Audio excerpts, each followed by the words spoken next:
Hey there, boys and girls of the YouTube world. Today, the Duff Dog and I are going to see if we can't get this Chrysler Imperial running for the first time in 21 years. So the background on these things with me is, I used to do the demo derby thing. And Chrysler Imperials, AKA box cars, were top-notch stuff. They were actually banned in a lot of the demolition derbies that I would go to. Pick this thing up this summer in the big city of Phillip, South Dakota. So let's cut back to that, and then we'll join you right back here in the snow. Well, we got her bought. Now we got to get her up on the trailer. Duff's out guiding me. What a good pup.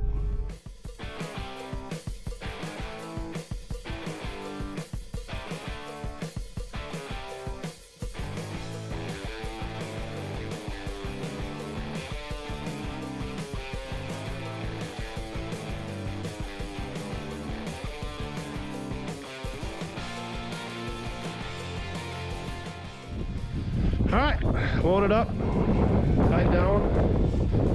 Don't think there's anything we're gonna lose other than some mouse poop. Ready to head home, Duff? So let's take a look at this thing. I think we call them box cars because they look like a box. They got these sweet headlight covers on them, and it looks like they're actually heated to keep the frost off of them, like your rear window. Or maybe it was to keep your headlights from getting chipped. So we always called these things Chrysler Imperials, but I think Imperial was its own line. And it was also top dog for the Chrysler lineup. Check out the old Firebird Thunder Chicken hood ornament. Those were pretty sweet too. So if you're a custom car guy, check out these hoods. They're rounded corners, everything's square on most cars, and it's all kind of one piece. So this valance panel ties right into the fender, and that's probably why they were good derby cars. She's super solid. Had a little body work done at one time, little body filler in there. 5 on 5.5 bolt pattern, same as the big Ford pickups and 48 and older Ford cars. Found that out the hard way. Assumed it was a 4.5 like all the other Mopars. Nope, 5 on 5.5, big boy stuff. Even two-wheel drive GM pickups and full-size GM cars, 71 to 76, were only 5-inch. The grill and bumper are pretty much mint. A little dinger in the chrome.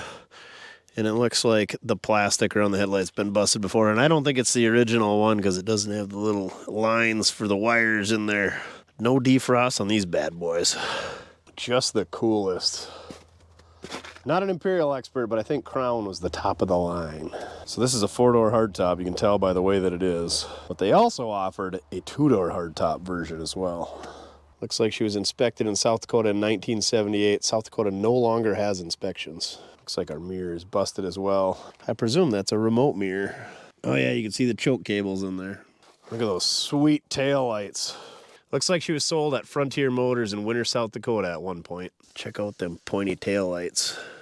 Got a little crack in this one. There it is, one of 2004, 21 years ago. Look at that giant bird on the trunk. Imperial. Looks like the trunk key is gonna be a flat screwdriver. This thing is just super straight. Air temp, air conditioned by Chrysler Corporation. They even named the HVAC cool things in the 60s. It's got these cool flip out door handles. Uh-oh, hopefully the door opens. Anyway, if you can't tell, sun's going down. It's supposed to get super cold tomorrow, so let's go fire up Bernie. Get this thing drug out here and in the shop. What do you think, Duff? Bernie gonna start? Oh, you know it. Clutch.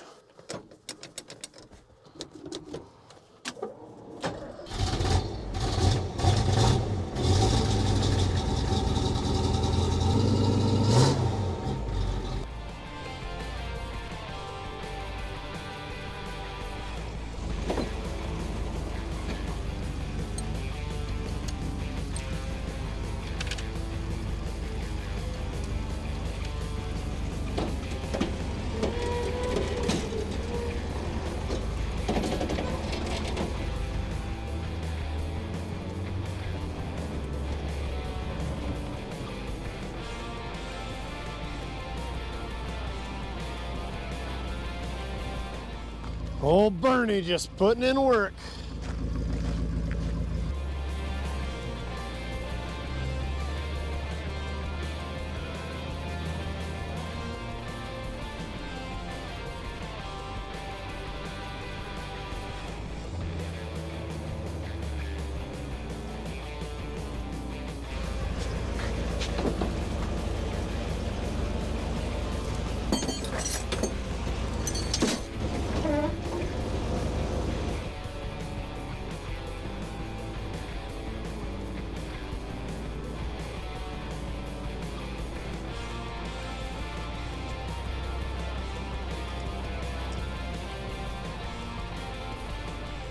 All right, we got this thing all thawed out. Let's get the hood open and take a look what's going on under the hood. This is a 66 model.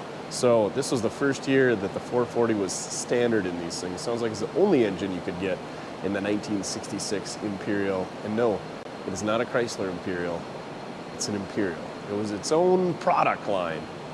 More on that in the Mortske Minute if you wanted to know. This is the hood opener on vacation today. Guess I'll do it myself. You don't know how to open Imperial hoods? He did come to help. It's got a hood release in the car because it's classy Imperial things. Oh, did somebody leave the... Dang it, they stole the certificate. The certicard. It says do not remove for dealer use only. Maybe we'll find it in here, but I think that's, is it like the fender tag? Anyway, tells you who bought it new, I think. Maybe. Probably. Well, there it is, and this is why these things are so beastly in demolition derbies.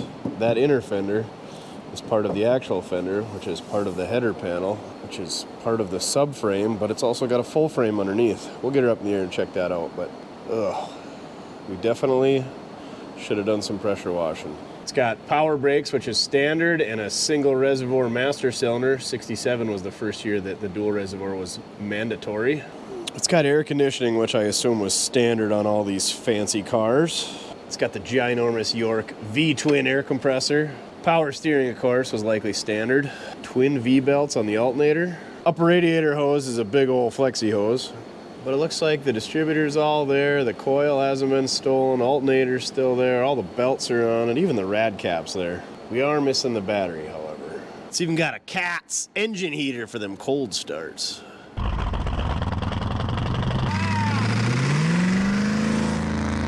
Kind of want to get this hood insulation out of the way so it's not falling down my neck and into my butt crack. I'm sure it's made of asbestos and concealing all kinds of fecal matter from rodents, so let's get it out of the way before we get the hantavirus or mesothelioma. How did I get this disease? Don't worry, we'll get a replacement before we put it on Barrett Jackson. Oh! Yeah. Bang! Yummy. That's the good stuff. I know. I know we should have pressure washed the engine bay out first, but it's cold and snowing outside, so we're just gonna have to deal with it. Someone hath misplaced the wing nut and replaced it with a hex nut. Rookie mistake. Let's see what made her into the air cleaner. Oh, of course. You know how I knew that? Because they got this handy little entrance there. Frickin' mice. They didn't chew up our air filter, though. It's a Napa 2043. We even got a part number to replace it with. They didn't even pee in here and poop in here a bunch and rot out our air cleaner base. It's not even rusty. What do we got here? A little Carter AFB action. Please be free. Oh, yeah. Oh, so free. All the freedom. Choke's even free. Golden. One thing is we don't have keys for the ignition, or they're not in the ignition, so we'll do a little snooping around, see what we can come up with. Good news is I think these Mopars got some type of solenoid up here on the inner fender. Easy enough to hot wire, and there's no lock on the column to keep us from turning it or shifting it, so we're just gonna have to use the loser switch. Unless you wanna go inside and dig around for some keys, that'd be great. Here you go, knock yourself out. Look at that cute little T-handle door handle. Actual wood grain door panels, cigarette lighter. Oh, still got a half a dart in there. Look at this dainty little window switch. Even rubber inlaid sill panels. Oh, check out those patterns in the seat. Check out the mice in the headliner. Console in the rear with a chrome handle. Oh yeah. Look at how that tilts out. You couldn't just have a regular hinge. You got a fancy hinge. How neat is that? How neat is that? All 4 hubcaps? What a deal. If you find the keys, we can get the trunk open and we'll go for a ride that much easier. Because we like rides, don't we? Look at how this door latch is. Instead of being vertical like they usually are, it's sitting at an angle. Does that make these cars stronger? Look at the complexity of the body design. How do you suppose they stamped all that Duff? I'm almost certain all of the Imperials were hardtops, be it a 2-door or a 4-door. I don't think they made a post. We interrupt your regular scheduled shenanigans to bring you this week's Mortske Minute. This week's Mortske Minute is on the Chrysler Corporation, but you can't talk about the Chrysler Corporation without first talking about Walter P. Chrysler, or Walter Percy Chrysler. Born April 2nd, 1878, deceased August 18th, 1940. I'm going to butcher a lot of the names in the cities here, but he was born in Wamego, Kansas, and grew up in Ellis, Kansas, where his boyhood home is currently a museum. He was born to Henry or Hank Chrysler, who was a locomotive engineer who immigrated from Canada in 1858 at 8 years old. He was also a Civil War veteran. His mother was born in Rockport, Missouri, and over the years he moved around with the railroad. He spent time in Kansas, Denver, Wyoming, Iowa, and Pennsylvania. He began his career as a machinist and a railroad mechanic. He went to the International Correspondence School in Scranton, Pennsylvania, where he earned a mechanical degree. In 1911, he left his railroad career and went to work for Charles W. Nash of the Buick Motor Company as a production chief in Flint, Michigan. At the time of his hire, Buick was owned by bankers who took control from William Durant. In 1916, Durant regained control of General Motors from these bankers, and at that time, Walter P. Chrysler resigned.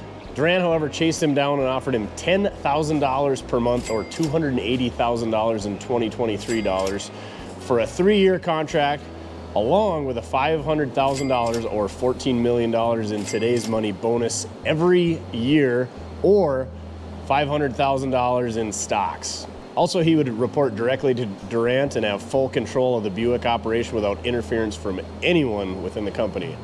Of course, he couldn't pass this up, so he took the opportunity on. However, after his 3-year contract, he resigned and Durant paid him $10 million or $176 million in today's money for his stocks, which is pretty good considering when he started just 5 years earlier, he was making $6,000 per year, but 5 years later in 1916 when he left, he was one of the richest men in the United States. He then went to the Willis Overland Company at the request of some of his bankers, where he demanded $1 million per year, $17.6 million in today's money. He left Willis Overland after 2 years after unsuccessfully trying to get control from John Willis. Walter then acquired the Maxwell Motor Company. He phased out the Maxwell name and absorbed it into the Chrysler Corporation in Detroit, Michigan. In 1928, he financed the Chrysler Building in New York City, which was completed in 1930. He was also the 1928 Time Magazine Man of the Year. He stepped down from Chrysler Corporation in 1936 at the age of 61. Now more on the Chrysler Corporation itself. It was started in 1925 by the aforementioned Walter P. Chrysler from the remnants of the Maxwell Motor Company. He then acquired Fargo Trucks and Dodge Brothers, and also created Plymouth and DeSoto in 1928. Chrysler had originally come to the Maxwell Chalmers Company in the early 1920s to revive the company after successfully reviving the aforementioned Willis Overland. Some other interesting facts about the Chrysler Corporation is they were the first to develop practical hydraulic brakes and rubber engine mounts, also known as floating power. They also developed what we now call the safety bead design to keep a deflated tire from coming off the wheel. It was later adopted by the entire industry. Some other industry firsts: in 1955, they worked with Philco to develop the world's first all-transistor car radio, the Mopar 914HR. It was a $150 option on the 1956 Imperial. These revolutionary Philco transistor car radios are being readied in limited numbers for the exclusive Imperial. They're another great first for Chrysler Corporation and Philco. In 1957, they developed the first production electronic fuel injection. These were released on the 1958 cars, and only 35 were built, and all but one were converted to carburetors due to technical difficulties. After several battles with financial troubles, in 1978, Lee Iacocca was brought in to revive the Chrysler name. And some of the ways that he did that was with the release of the minivan, K-Cars. The new Chrysler Corporation introduces the K-Cars, the American way to beat the pump. The purchase of Jeep and AMC. Now there's a lot of other high points in there that we could talk about with different purchases over the years with Fiat and Benz and the US government, but those are the ones that I chose to touch on. So back to your regularly scheduled shenanigans. Fildo is our battery sponsor this week. You too can be a battery sponsor at mortske.com. You know what else you can do at mortske.com? You can get entered to win the old Whistle Pig. That's right, 1981 Chevrolet C10 LS powered, overdrive, dual exhaust, air conditioning, digital gauges, nice interior. This thing's freaking awesome. New tires, new exhaust, new wheels. You can win by going to mortske.com, and for every $1 you spend there on merch or battery sponsors, gets you a chance to win that thing, $3,000 cash. And if you don't win, you get some sweet merch, but you could also be a runner-up and get $100 a piece. That's right, we're giving 5 folks $100 a piece now through February 17th. So this is one of the last weeks you got to enter, so head on over. You can be a battery sponsor, get in to win. You can get yourself a super nice flannel. These things are awesome. Ball caps. We got the Mojo Craft banners and Mojo Craft magnetic screwdrivers, can koozies, bobbleheads, fender covers are back in stock. You name it, we got it. If we don't got it, you don't need it. So head on over to mortske.com, get entered to win the old Whistle Pig $3,000 cash now through February 17th. All right, let's throw Fildo in here and hook it up and see if we get any fire. We should probably check some fluids first. Nah. Those are custom battery hold downs. Very nice. Whoa, very nice. Ooh. Power, ground. Oh, look at that cute little ground. All right, there's the dipstick. I don't see any smoke yet. It's right at full, looks pretty clean. We can live with that. It should still have points, so we're probably gonna have to give the old Mortske flick to that, but we'll give her a whirl. Electronic ignition didn't come out till like, what, 72 or 3 in the Mopars? All right, you suppose they use a purple wire just like GM? Oh, it's just twisted in place. Interesting. That doesn't seem right. No clue what we're doing, as per usual. Hey! Oh, we got some bad connections there. Weird. Yeah, that's gonna be a problem. We're gonna clean that up.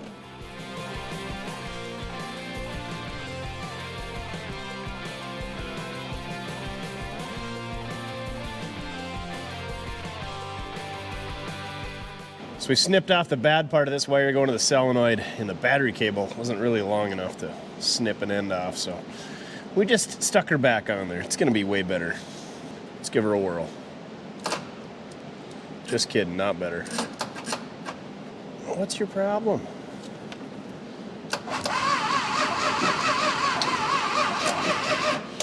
The old ground cable's looking pretty sad. Maybe we should throw one of those on there while we're at it. It's not turning over very fast. The old Mopar gear reduction starter is begging for mercy. I would put a new positive battery cable on it, but that's gonna be a little bit more work getting down there to the starter. Just kidding, it might not actually be that bad. I kinda wanna look at the bottom of this thing to see how it's all laid out. These cars are kinda new to me, so let's lift her up in the air and we'll take that battery cable off, throw a new one on, get it zinging over as fast as we can, and take a look at the bottom side while we're at it. There you can see just how beefy she is up front. You got a bumper bracket here, another one here, another one there, one there. She's pretty stout. And then they're all tied together there and there. She's beefy. Look at this, they got some type of cowling here that ties the front bumper, I don't know. But anyway, it's got air intakes. The old cold air ram induction for the cooling system. Is that a John Deere oil filter? Nope, Pennzoil. Flexi hose on the bottom. Torsion bar suspension like all Mopars. Drum brakes. I don't think I did this one, but those guys cut the brake drums. Dang it. It's gonna be tough to go for a test drive without any brakes. Son of a biscuit. Did they do them all?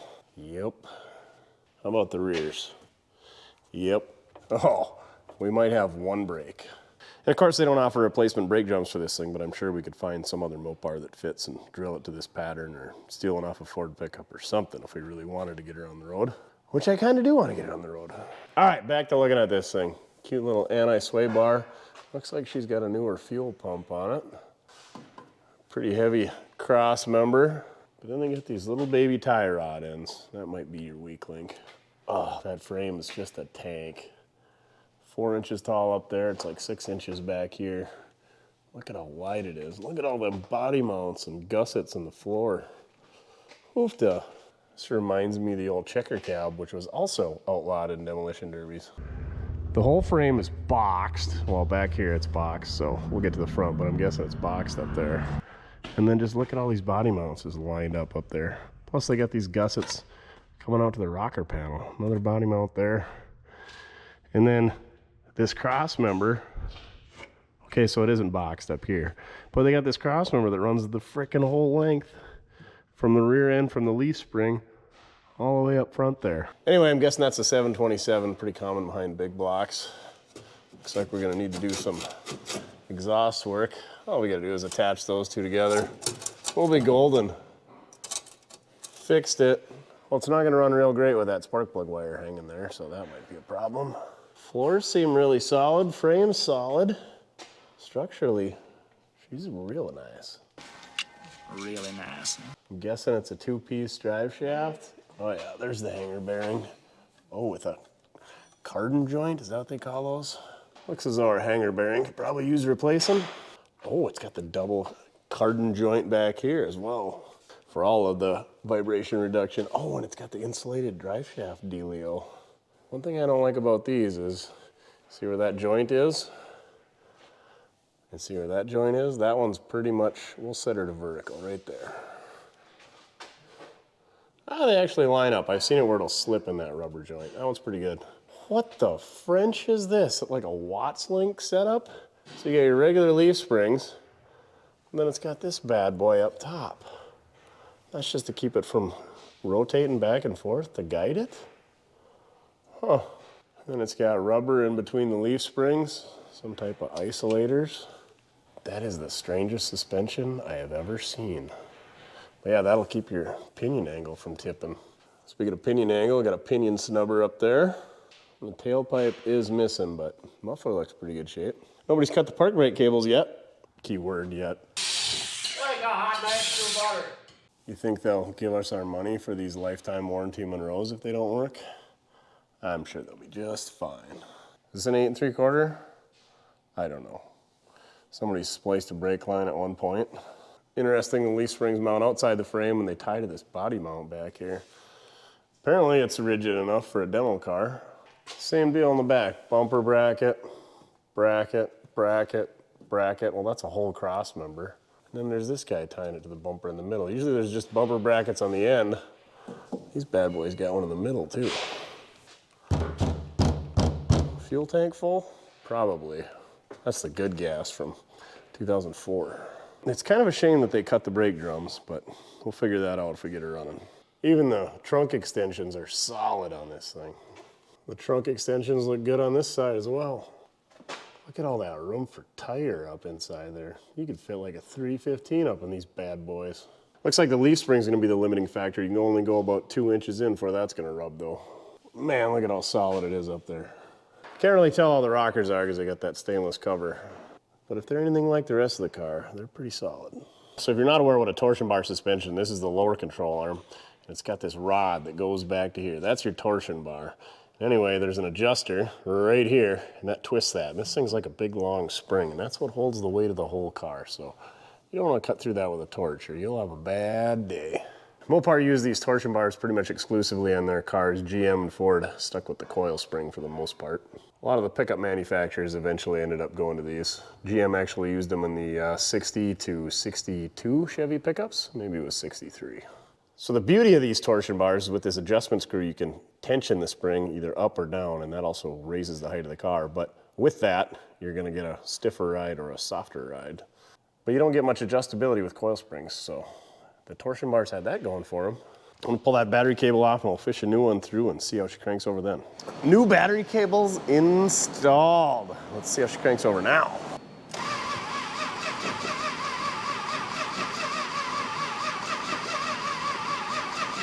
Not real great, but I don't know how we're gonna make it turn over any better than that, short of hooking it up 24 volts or putting a different starter on it, or decreasing some compression.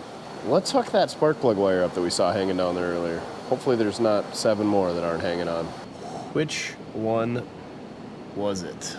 Must be this guy back here. There we go. Let's check the others while we're at it. This little bad boy Mopar wasn't hooked up, and this is the only orange one, so somebody's replaced this one later on. Cripes. Big block life. Just no room. Between the power steering and the dipstick and the exhaust manifold and the battery cable and the brake line, there just ain't a lot of real estate down here. I don't know that that spark plug wire is ever on that spark plug. It's not physically big enough to go over the end of the plug, so I'm gonna go grab a different wire.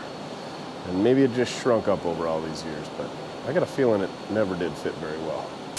If I haven't made it perfectly clear, we're giving the old whistle pig away. So now through February 17th, for every item you buy at mortske.com gets you a chance to win this thing.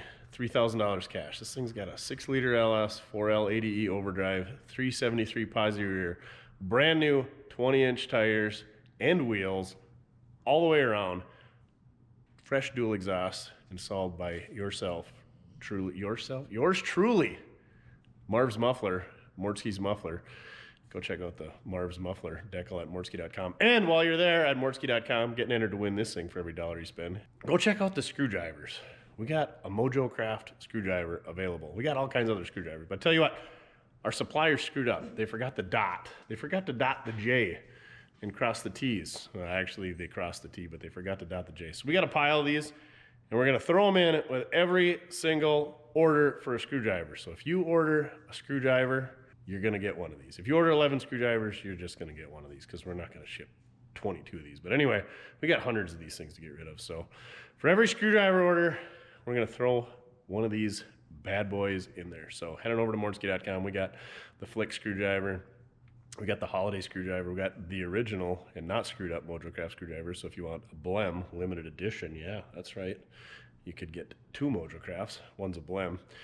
And then what else we got? We got screwed for the holidays. We got red, white, and screwed. That one's actually reversible. These are magnetic. They're awesome. But anyway, we're giving this thing away. This is pretty much your last week to get entered for this thing. So even though you don't win this thing, you're probably going to win a screwdriver if you buy a screwdriver. So everybody's a winner at mortske.com. So head on over there.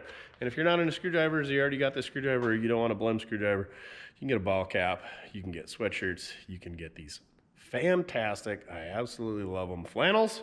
You get t-shirts, you can get notebooks, you can get magnetic can koozies, banners, Mojo Craft banner. That bad boy right there. You name it, we got it. If you don't got it, you don't need it. You know what I don't need? This thing. So hurry up, get entered to win so I can get it out of here before I scratch the paint with my magnetic screwdrivers. Now back to your regular scheduled shenanigans. Finally got that pesky spark plug wire on there. What I failed to do is disconnect the fuel line from the fuel pump, so we don't want to suck any of that bad gas out of the fuel tank. So let's lift her up in the air and snip that off so we don't pull up any more of that bad fuel. Oh, the clamp's already off of it. Somebody's been here. There we go. Got her off there. Well, it's dry, so that's a good sign. That means we weren't pumping up any liquid. Look at these crazy castle nuts. A little 3-pronger. Got our little jumper wire hooked up to the positive side of the coil. Let's hook her up here. No sparkage, so I'm guessing that means we're gonna need to flick some points. You're gonna have to give her the old Mortske flick, Duff. Get your Mortske flick device and Mortske flick decal at mortske.com. This thing's gonna be so much better than it was. We already got new wheels and tires. We got a forever sharp steering wheel to put on it, not a paid promotion. And we're gonna fix the slop in the old steering column too.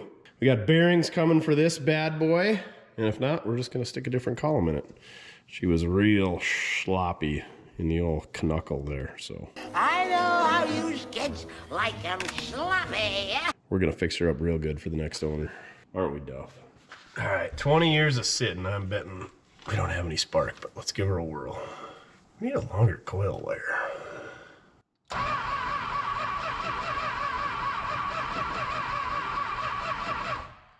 Nothing. I guess we'll be flicking some points. I think you can tell the Mopars by where the distributor's at, right? I don't know. All right, let's give her a few snaps. We definitely got juice there. Why isn't that wire hooked up? Try number 2.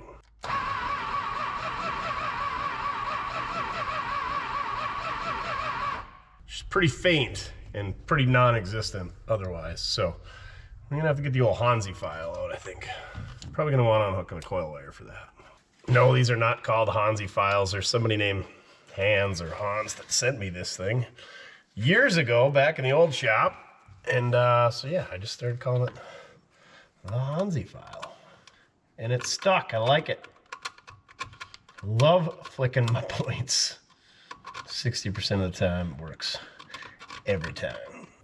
60% of the time, it works every time.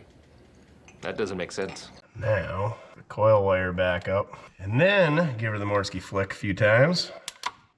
That's the trick. After you file them, you gotta flick them. Here we go.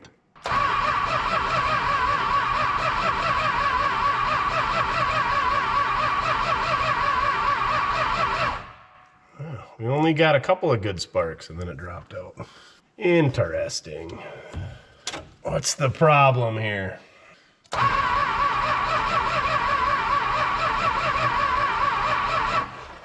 I'm usually not a proponent of replacing points, but these ones look like they could use it.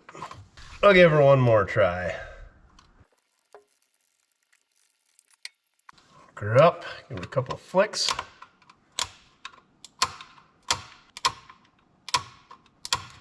Let's see what happens. The last couple times it's had a couple of good sparks, then it drops out.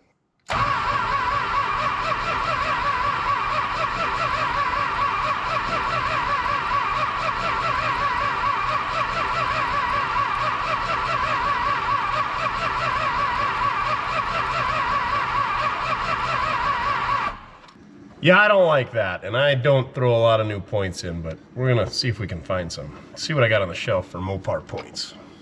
Dug through my stash. It wasn't the right part number, according to Rock Auto, but I had some new old stock AL 2HV knee-hoffs. Made in America. Those are the good ones. Anyway, I got those in there. Check out the new screwdrivers we got at mortske.com.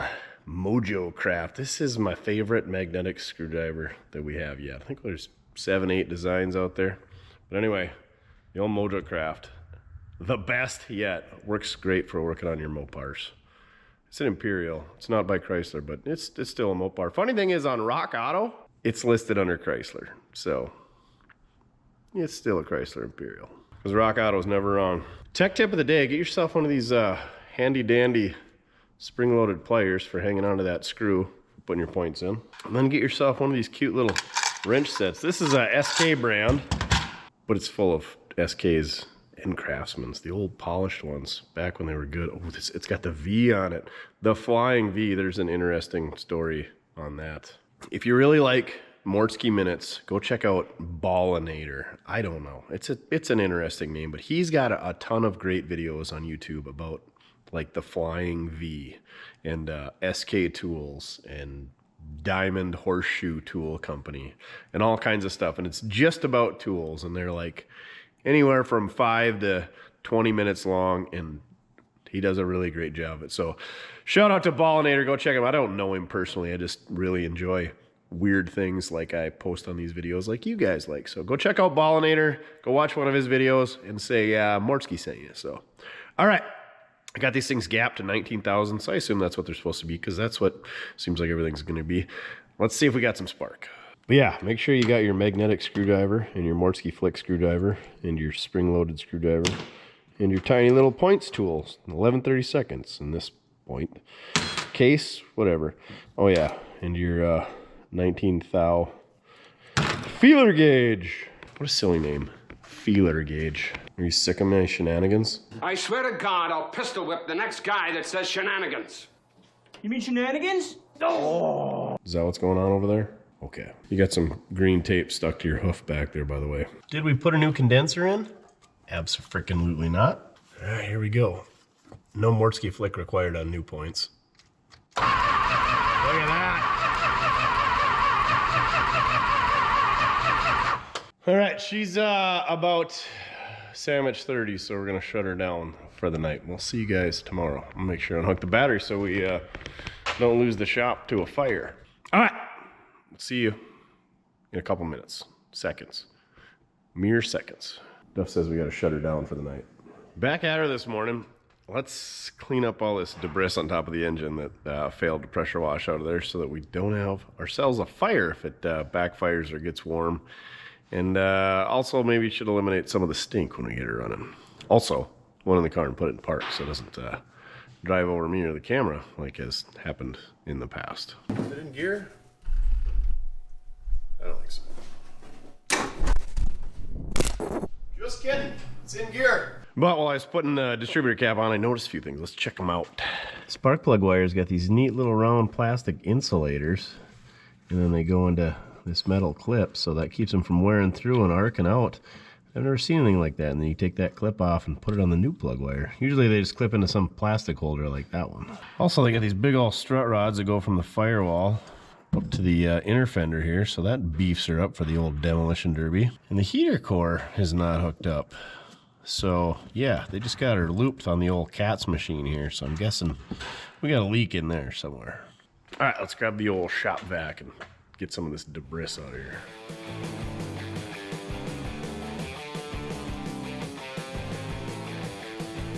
Ew.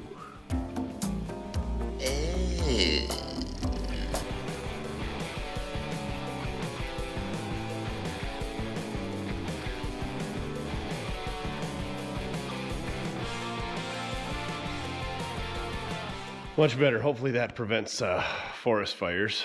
Remember, only you can prevent forest fires. And also should eliminate some of the stench of the fecal matter burning and smoldering when we get her running. And look at this. Got rid of the old West River battery hold down too while we're in there. This one's seen better days. It does have both hooks though. She's getting a little brittle though. So last night, old Tiffany said, hey, maybe you're backfeeding the whole car through that ignition wire. So I disconnected the wire from the coil to the car. So now we're just strictly running the coil with our jumper wire here. So we'll see if maybe we get a little bit hotter spark today. But let's grab some hot sauce, see what happens. Getting ready to put some hot sauce in it. We never did check the coolant. The old Radiac. Not looking good. We'll cross that bridge when we get there. Hook up the coil. Try to fill the bowls in the old Carter. I wonder if the Carter carburetor family was in relation to the Carter presidential family. Probably not. All right, here we go. Slingshot engage. Slingshot engaged. Come on, baby. Oh, yeah.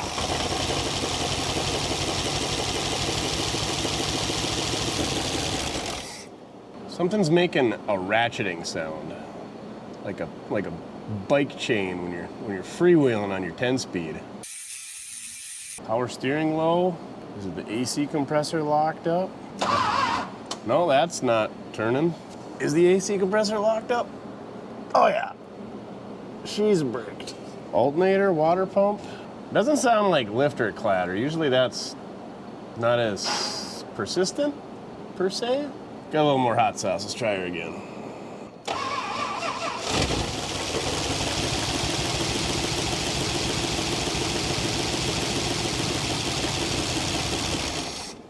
Maybe it is lifters. Maybe they got a pump up. I doubt this thing's got solid lifters. Definitely not in a luxury automobile like an Imperial. Anyway, it runs. It runs okay. Let's hook up a boat tank and see if we can't get it running just a little bit longer, and then we can see if the transmission works. Because there's no point in fixing any brakes or fixing the current fuel system if the transmission doesn't work. And Mopar transmission's got a real good following. Not. Automatics especially. Sure, right. Okay, automatics are the only ones you hear any grumbling about with the Mopar transmission. So let's see if that works. I'm gonna grab the boat tank. Here we go. Bob is up to bat. Bob's Industrial Supply marine fuel tank, 24 liters. I like this one because it's got the squeeze pump on it. There we go. So we can pre-pressurize the fuel pump, the entire fuel system. Also check for leaks. I can hear it squirting into the carburetor. What are the odds the floats are stuck? Probably pretty good. Oh, she's getting hard, so. That's what she said. Maybe the floats aren't stuck. Perfect. Let's see if she fires up. Come on, baby. There we go.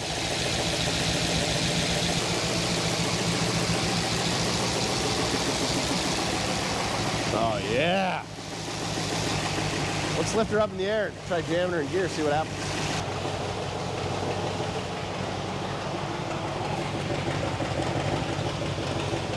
We had no reverse.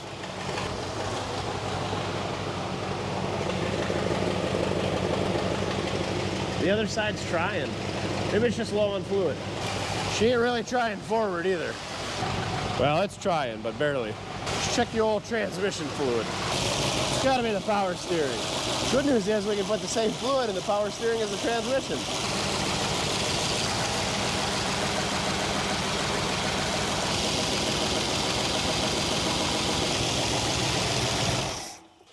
Oh, it doesn't have the dipstick on it. Let me just eyeball it.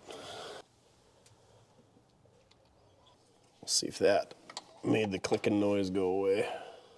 These V-belts are smoked.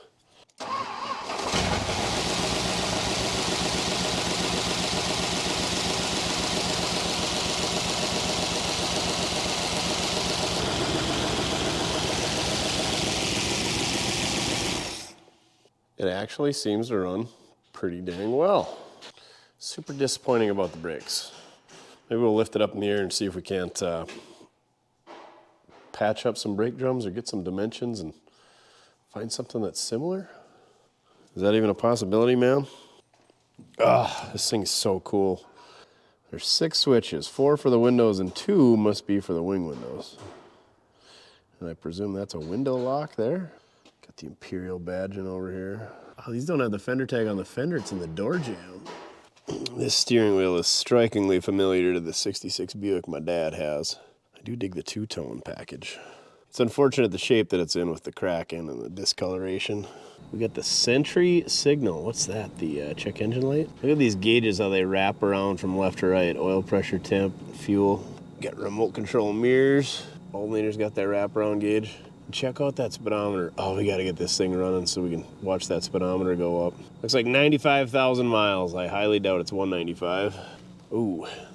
Even the heater controls are cool. Max cool and fresh cool.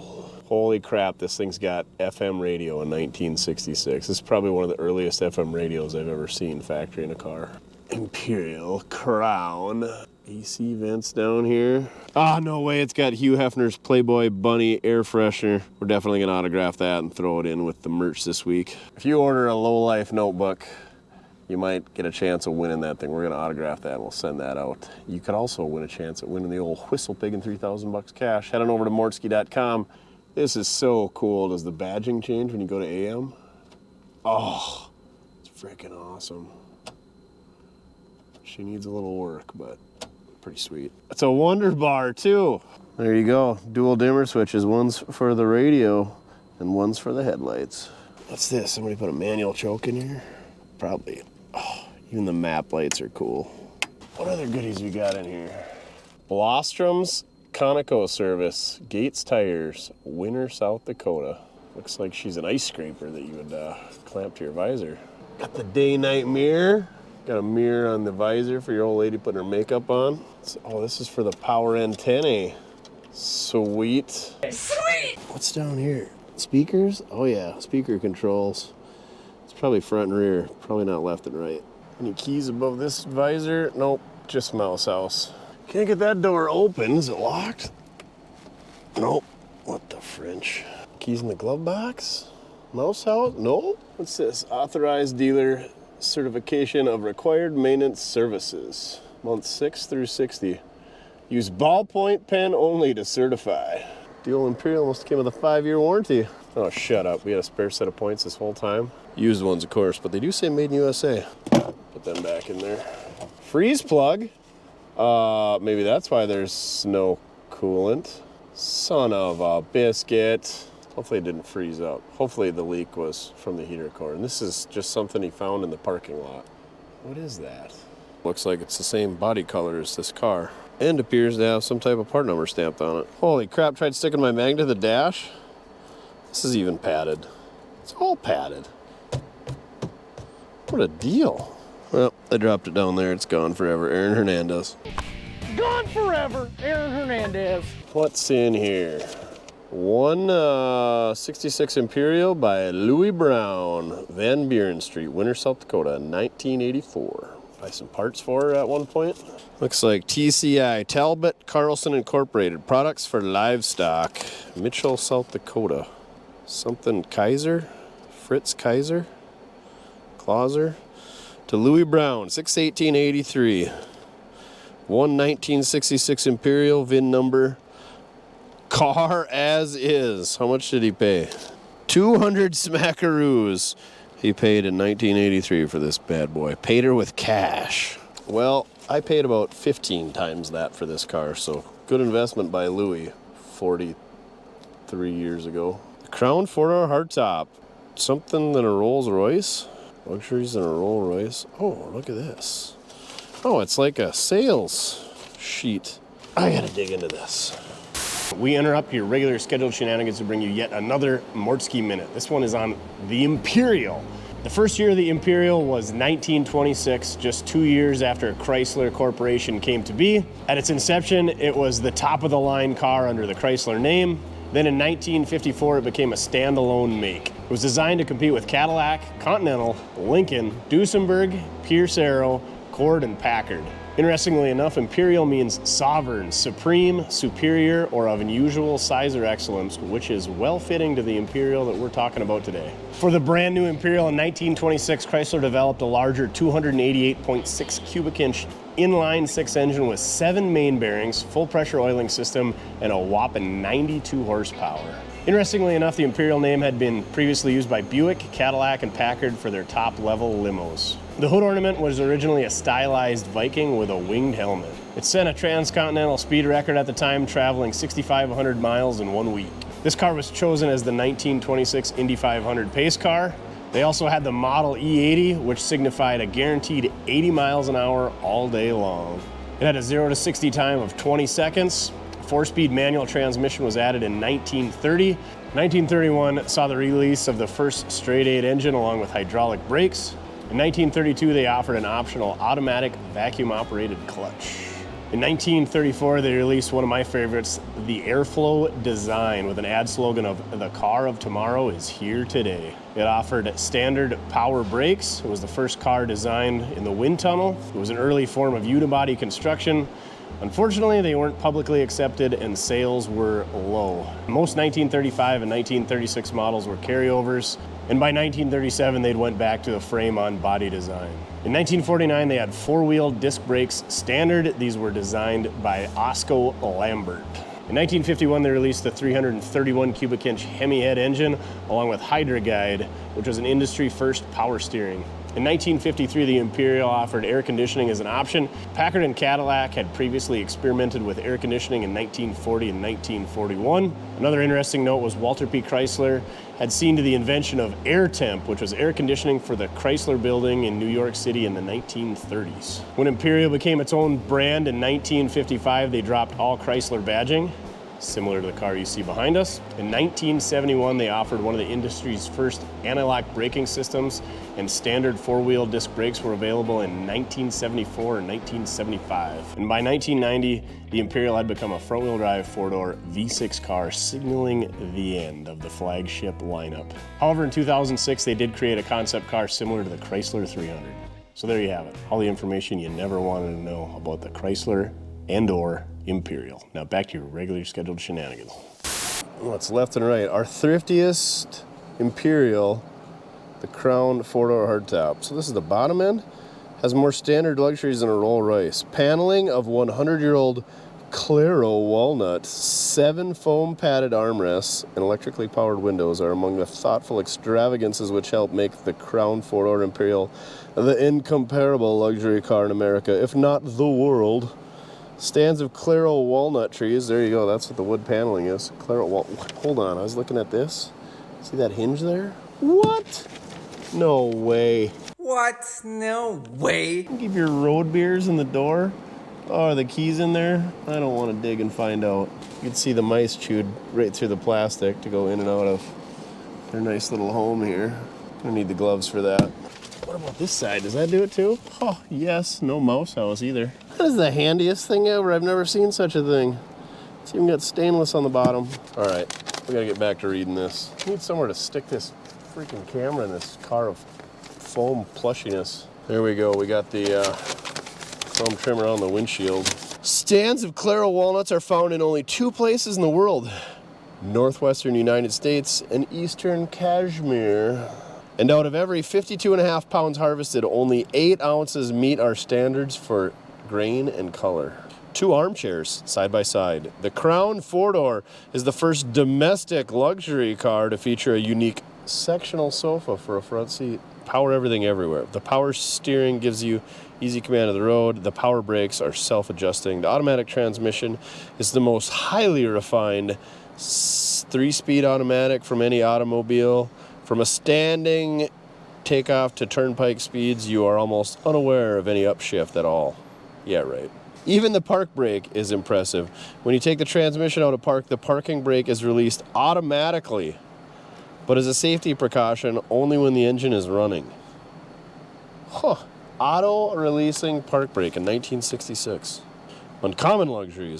On the opposite page, you'll note a vertical Spanish scroll intricately woven into each vertical pleat. It's a Spanish scroll? Okay.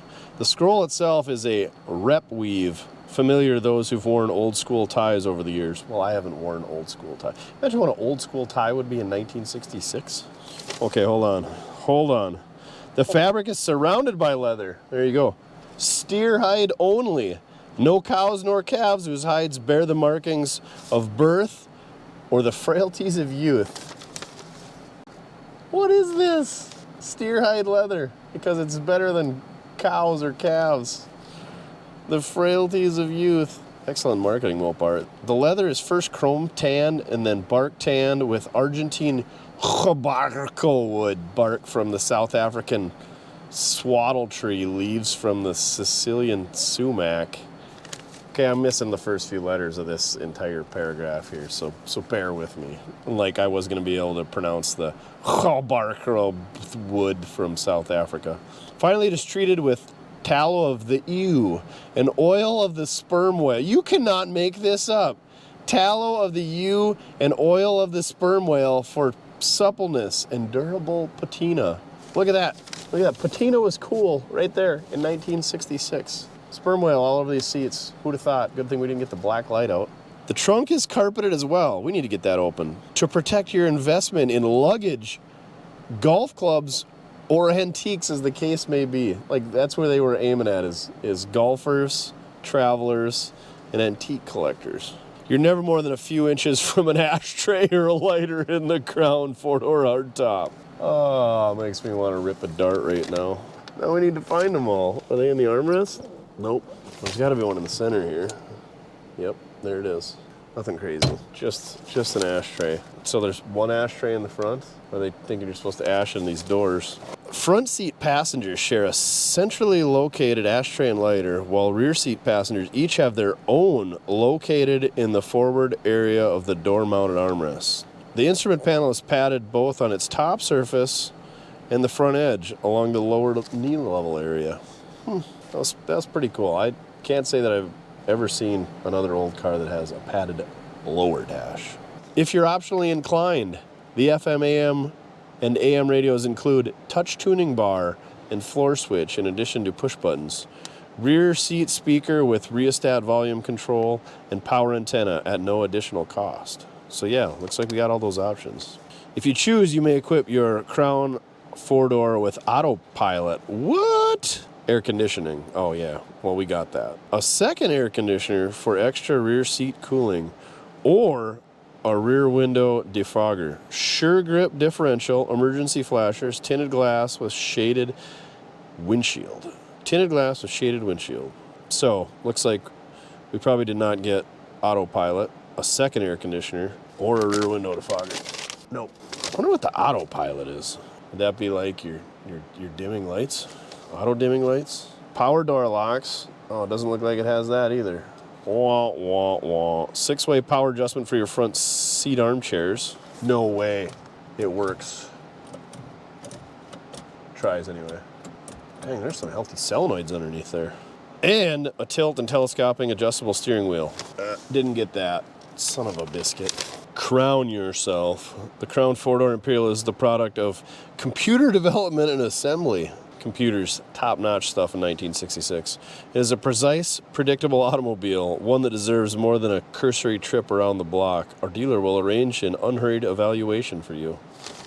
Well, that's pretty cool. Never found anything like that in the glove box. Some of that stuff we knew about, other was cool information. What kind of irritates me is that frost plug, so we should probably lift this thing up and see if there's a frost plug missing in the side of the engine. Please don't be. Also, did not find any ignition keys. I'm guessing they've been missing for a while, and that's why the trunk was knocked out. So there's probably nothing good in the trunk either. You want to dig through this door compartment thing and find the keys for me? I'm gonna need a glove for that. We're going in. Now you're interested? Ugh. Looks like a whole lot of poop, and that's the knob to plug that hole there. So, no keys. Dang it. You wanna sniff under the seats? We better check out that carpeting in the trunk. Oh yeah, that's what that little lever was that was in the car with a body color and a part number on it. It was the rod for this. Ooh, nasty. Oh, that's nasty. Yeah, we're not digging too deep in there. Sure enough, there is carpet, although it looks like it's been chewed on by some critters. Nothing else good in there. Some jack instructions. I'm jacking off. There's the switch for the dome light back here, or the trunk light. Oh, we did find some rust. A little in the lip of the trunk. Not too shabby though. Super dry car. All right, enough of that. Oh, it's ripe in there.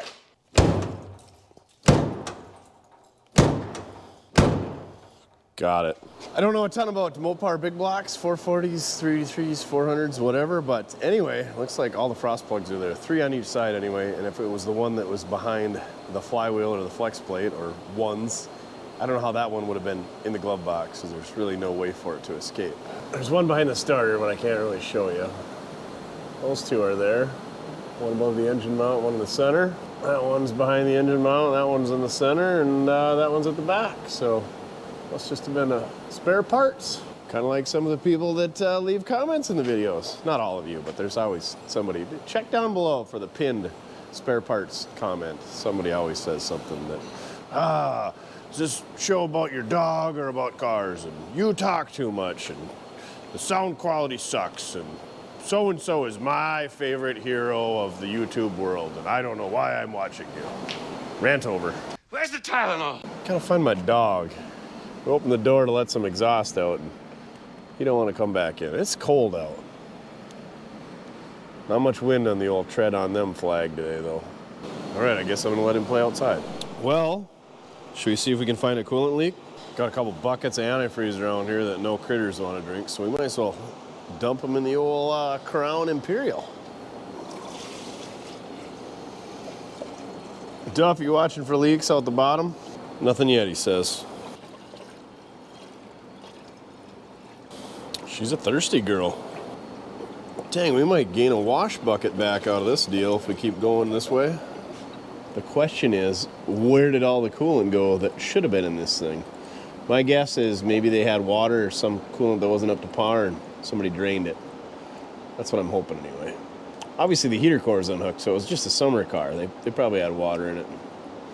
Drained it for the winter. Stored her away right. Usually I like to grab the top radiator hose, squeeze it so it pushes some of the fluid up into this funnel, and then I stab this guy in there and squeeze it off, and then hardly spill anything with this funnel setup. But because it's got a silly flexi hose, you can't squeeze it. So we're gonna spill a little. Freaking flexi hoses ruin everything. Don't see any leaks, so hopefully that issue is resolved. Other than we still got a half bucket of antifreeze laying around the shop.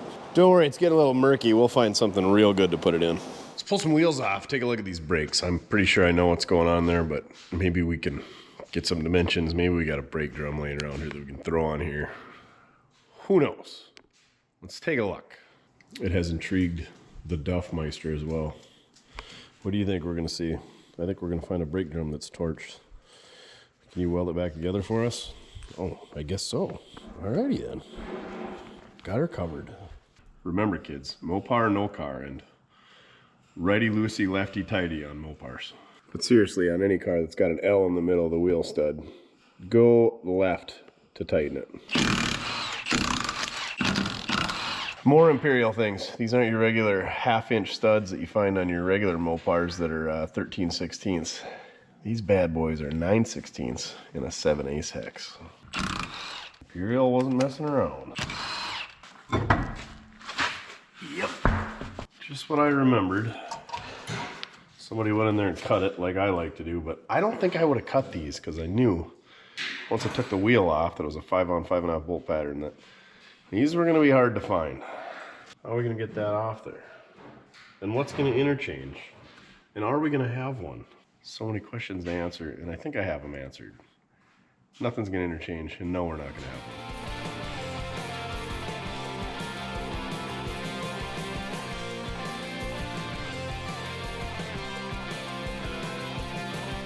I was hoping to put some slotted mags or something on here, if nothing else, just to mock it up, but that's really gonna put a hindrance on things. I don't have any 9/16 left-hand threaded nuts. I'm sure the lug nut guys do, but I don't know if we got time to get them here. Maybe they can drop ship them like yesterday.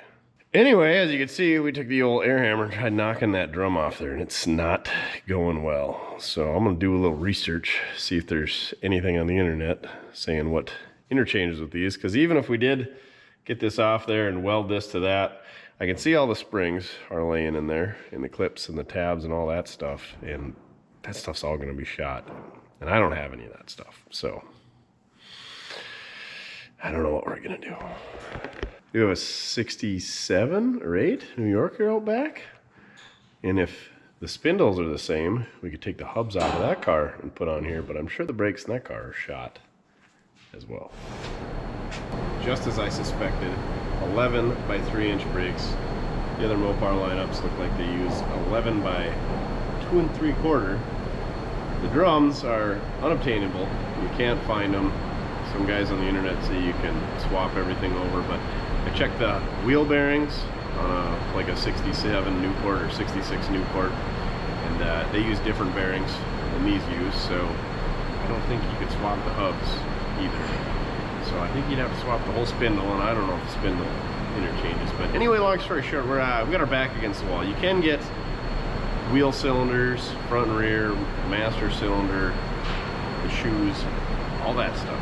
You can't get the drums. I did find one drum on eBay, new old stock, $599. That's right, 600 bucks for one, brand new with a hub. But that's only one. We need both fronts. So yeah, I think it would be better to just convert it to disc brakes. Real excited. I did find some other places that had some like reconditioned rears for like $300-400 bucks for the rear. Some guys said the fronts and the rears are the same, but anyway, I'm not about to spend, say, $1,200 on brake drums for this car that I'm not in love with.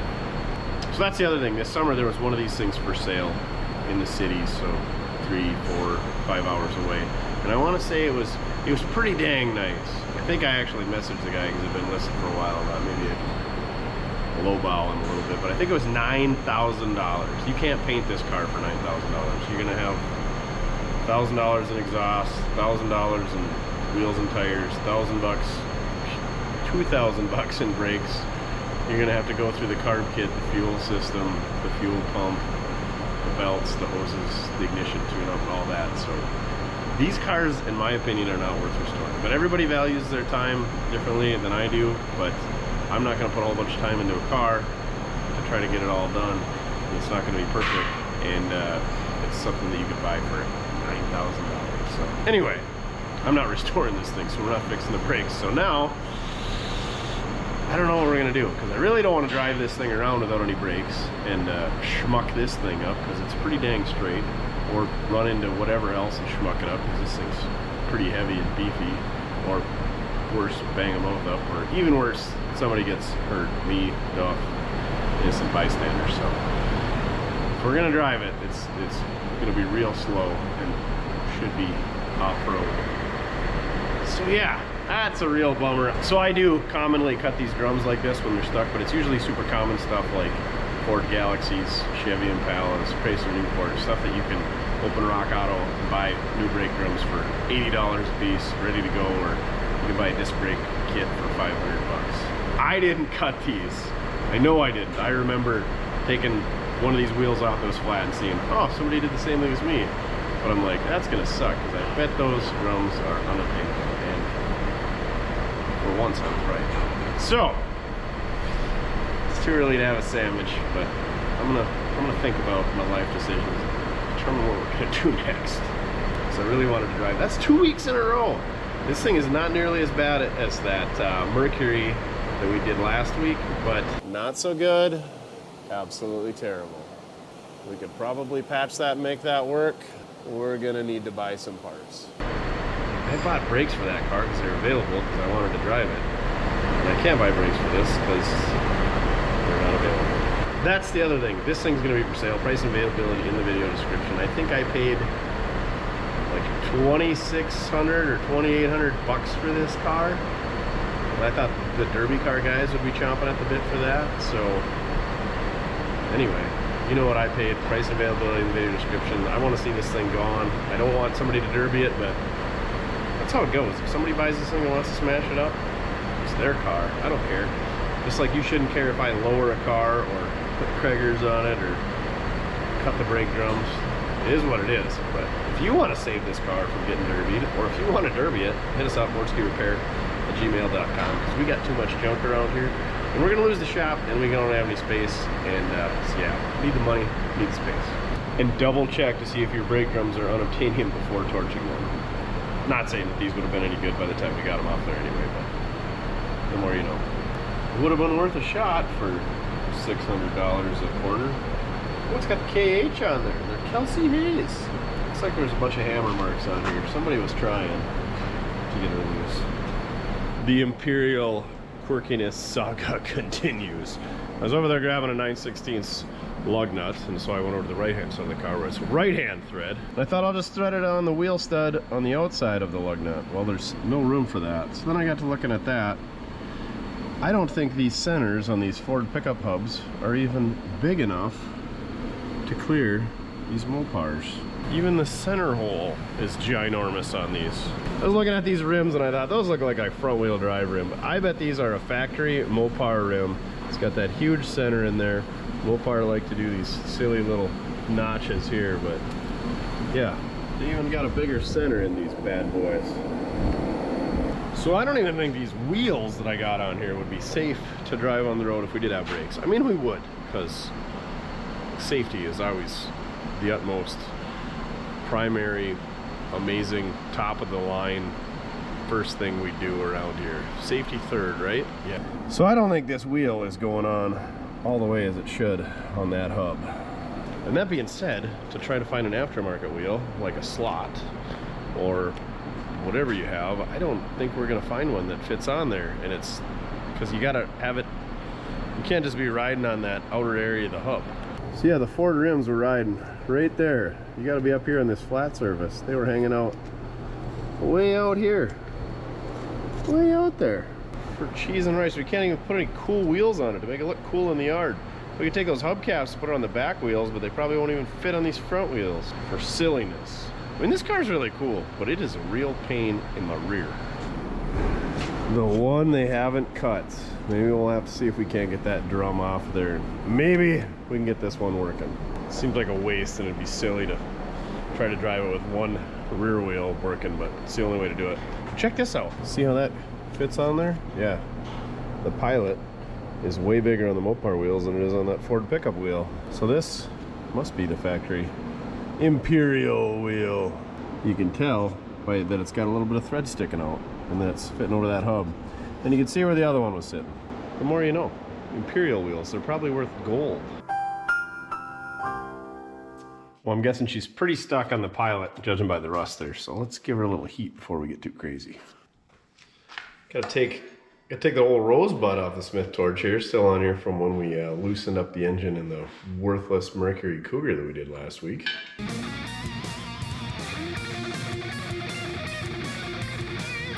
And yes, I could heat up the brake drum with this, but I like my regular tip, just the tip. And odds are next time I need it, it'll be for cutting something. So you gotta put the cutting tip on. We're not cutting anything here, we're just heating up to get that hub off of the center of the axle. Also, 65 was the first year of these regular slide-in axles. 64 and older, Mopar used that silly, what do you call it, tapered axle, where the brake drum was pressed onto the axle. Silliness.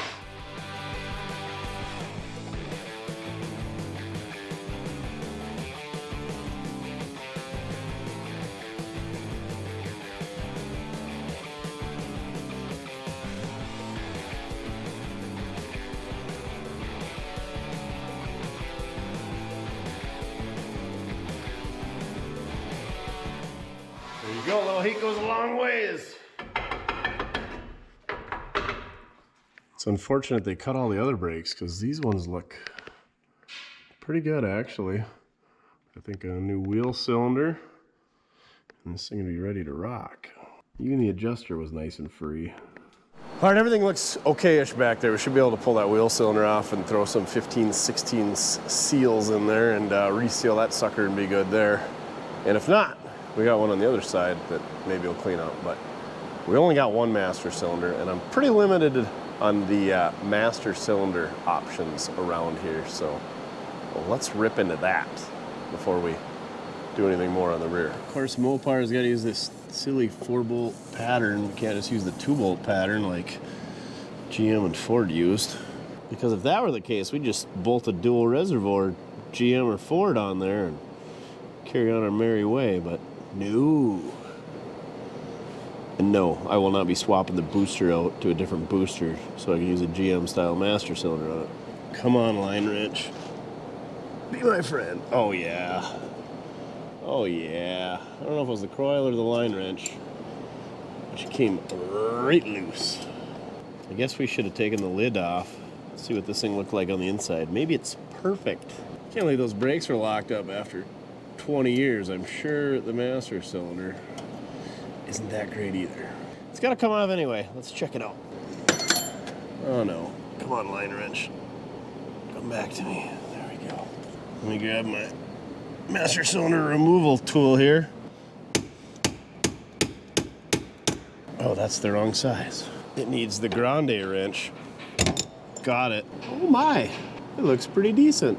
Have a look for yourself. I think I'm gonna blow that out, throw some fluid in it, see if we can get this thing to pump up. What kind of fittings they use? Oh, it's just a regular double flare, but a little different nut on there. Give her a quick rebuild. Top her off. I think I'll just get Mojo over here. We'll tag team pumping the brakes and getting those bled. And if we get some pressure, we'll hook the line up and probably block off the other ones because that way it eliminates any leaks. But we should be fine. We could probably just run it like this because it's going to apply brake pressure to all 4 wheels. Well, those other 3 aren't turning, so they can have pressure. Not a big deal, but I think we're just going to throw some rivets in the line and eliminate those. Just get this one working, but let's see if we can get Mojo to help us first. When the brake pedal is? No. Don't touch that park brake pedal. I'm ready. Is it frozen? Whoa, there you got her. Is it stuck down now? Oh, I can feel suction on my thumb. There we go. There we go. Still not getting any fluid. No, keep doing what you're doing there though. I can feel some air pressure. All right, keep doing that. Yeah, now we're starting to get some fluid. Do her a couple more times.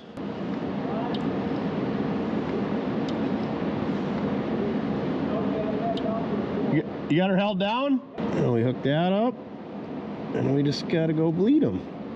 Or it. So that's the other thing. If we left all the other ones, we'd have to bleed all that air out. Or this way, we'll just bypass all them. We should only have to bleed air out in the circuit we're using, which is the left rear. All right, sounds good. Thank you for your services. If the brakes fail and I get in a wreck, it's your fault though. No liability. Tail light warranty. Good news is they don't work. Did you happen to cap off all those other T's so we're only getting fluid to the left rear? Yeah, right. Now the fun part, tying off some brake lines. So I'll just spin them out, spin the fitting out, put a little nail in there, and then move on down the line. Obviously, we got this T back here at the rear diff. That is an interesting T. We blocked that one off to the right. Oh, that's an interesting shim that they got there behind the steering box. Never seen anything like that before. But anyway, up top there, you can barely see it.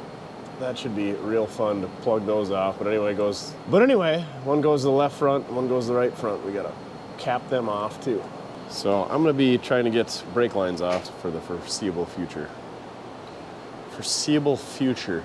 That's a tough one to say. For the foreseeable future. Say that 10 times fast. Believe it or not, that actually went surprisingly well. Only had to heat up one exhaust nut. And that came out, didn't twist off any lines even, so for the next guy, they can just take all those nails out and be good to go. But next guy's probably gonna put new brake lines on it. Anywho, but check this out. I was working on that brake line up there and I see this tag on the rear end. Oh yeah, she's a screamer. 294 gears, real hot rod. Now we just gotta get this wheel cylinder out of there and cleaned up. I mean, we could probably just send fluid to it, but seeing how it's our one and only wheel cylinder that's gonna be functioning, let's give it the best chance that we can. So let's take her off there and clean her up and throw some new parts in it even.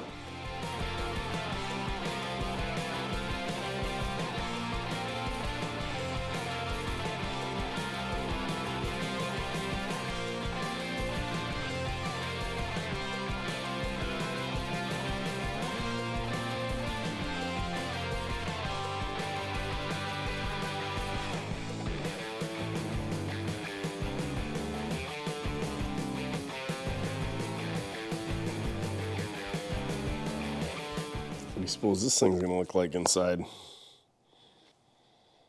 Not a good sign. Ooh, look at that goodness. We might be tearing the other side apart. Oh, yucky. Who knows? It might not be that bad. I doubt I got one of those on the shelf. Look at that, they even had like a seal between the wheel cylinder and the backing plate. I've never seen that on another car. So many strange things on these Imperials.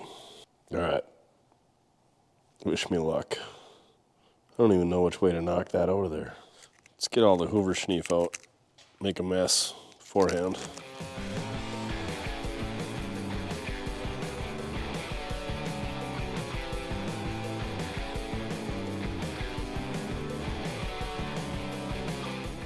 There we go. Let's go find some new seals. These are 15/16 Bendix branded, so I'm guessing they're the originals. We'll take the old hone, clean that up a bit. Hopefully it's not too pitted up, but it's not looking good. Oh man, is that ever pitted up. I'm tempted to take the other side of the car apart, but I don't feel like that one would be any better. All right, it actually cleaned up better than I thought it would. It's not perfect by any means, but we're gonna throw her back together. Ooh, we're gonna clean up the old bleeder screw first while we got her out here, because that's just a little baby guy. And those like to snap off. So we're gonna snap it off. Let's snap off out here. Yuck. That's gonna be a real pain. 1/4 inch, just a little baby guy. We're gonna do everything we can to increase our possibilities of a successful extraction. So we're gonna heat this up first. And then obviously we'll have to let it cool down before we slam these bad boys in there.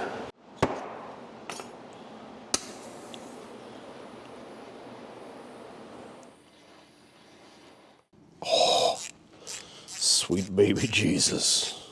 Dear 8-pound, 6-ounce, newborn infant Jesus. All right, I'm gonna let that cool down and hopefully dig up a new bleeder screw. Oh, that one might actually be okay. Anyway, it's gotta cool down. I'm gonna take these pistons over, clean them up on the wire wheel, and we're ready to put this thing back together. Throw our new seals in. Set this bad boy back together.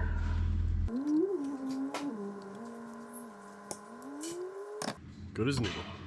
Okay, so we got our wheel cylinder in place. I actually unhooked the brake line going into the rear brake hose, blew through there to make sure that we could get air through it. It was a little bit restricted because I tried that because the brake hose between the rear end and the brake line running up the frame rail, they like to collapse and you can't get fluid through them. I thought, this is gonna be fun to bleed because I'm sure the system's dry from front to back. So let's give her every chance we can by clearing that out. So I cleared that out, hooked the line up. Mojo and I bled and bled and bled. And we cracked the master cylinder at the line there, got a little bit of air, finally got a little bit of fluid.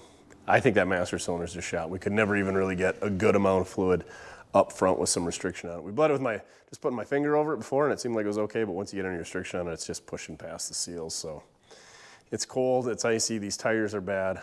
We got one brake, mediocre brake with a mediocre master cylinder and wheel cylinder.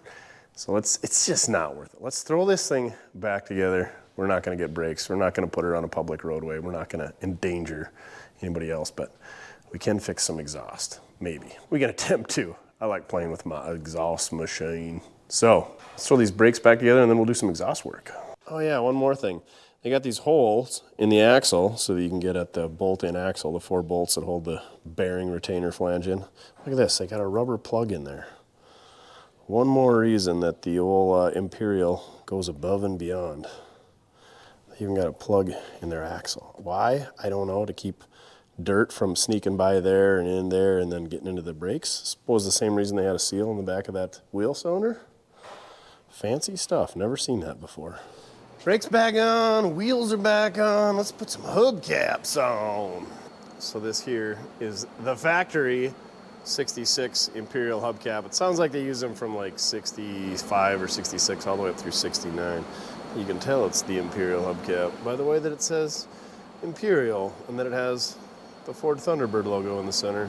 Just kidding, don't get upset. I know, that's the Imperial logo. These bad boys also came with it. Thunderbird again. Kind of like these ones better, but they are a little bit rougher shape. These are for a 64. So comment down below, which ones do you like better? The factory 66s or the 64s? I wish I had 4 nice 64s, I'd put those on there. But we don't. So we're gonna put 2 66s on this side and 2 64s on the other.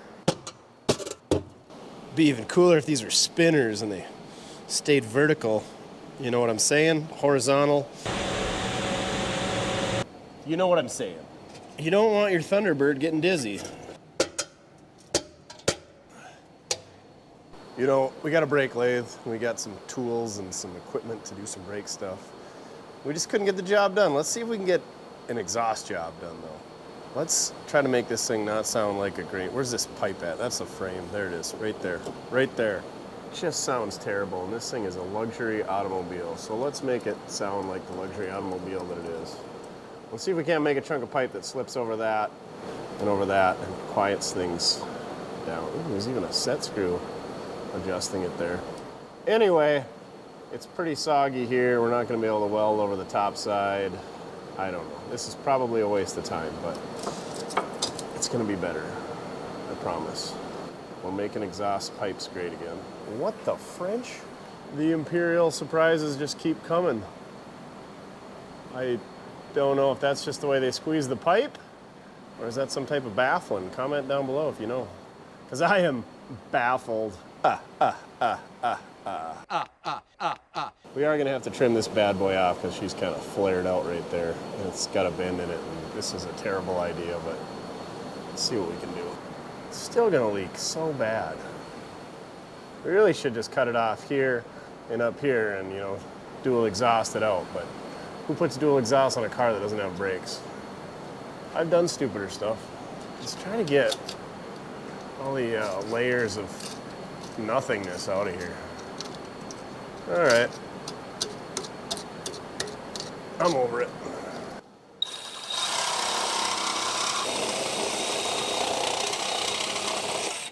Oh, we can just burn those together. Should be just fine. What size are we gonna need? 2.5. Then we're gonna have to flare that up. Oh boy, then we're gonna flare that up to 3-inch. Well, that's gonna be fun. Well, here goes nothing. Oh, look at that. Flared a 2.5 into a 3. She ain't pretty. Now I feel like I'm a real exhaust guy scabbing little pieces of hot garbage together. Sorry if I have offended you, real exhaust people. So I measured this thing at the widest point. Turns out this pipe is not round. Weird. That looks pretty good if you didn't know what was going on here. We even left that ugly flare at the top, and it's kind of smooth transition here. Not bad. All right, I'm gonna clean this up a little bit so I can try to weld it. We'll see what happens.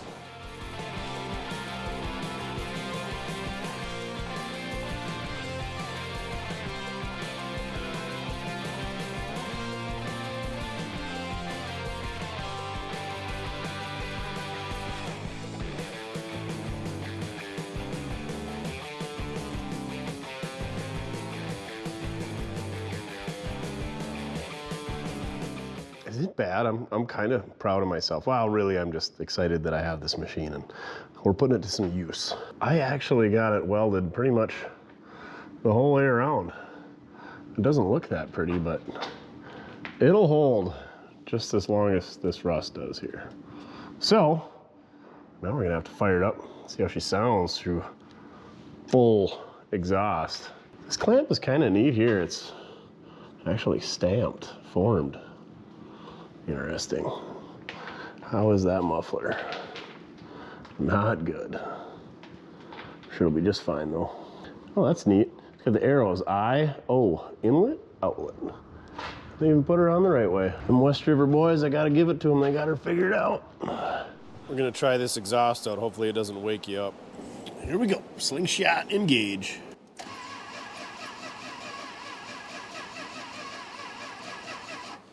Oh, don't give me that because you've been sitting for a few days.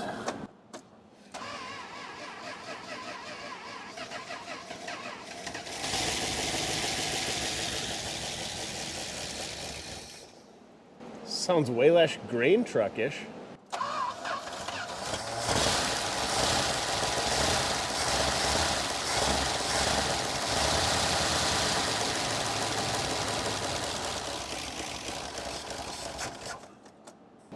Run out of fuel or what?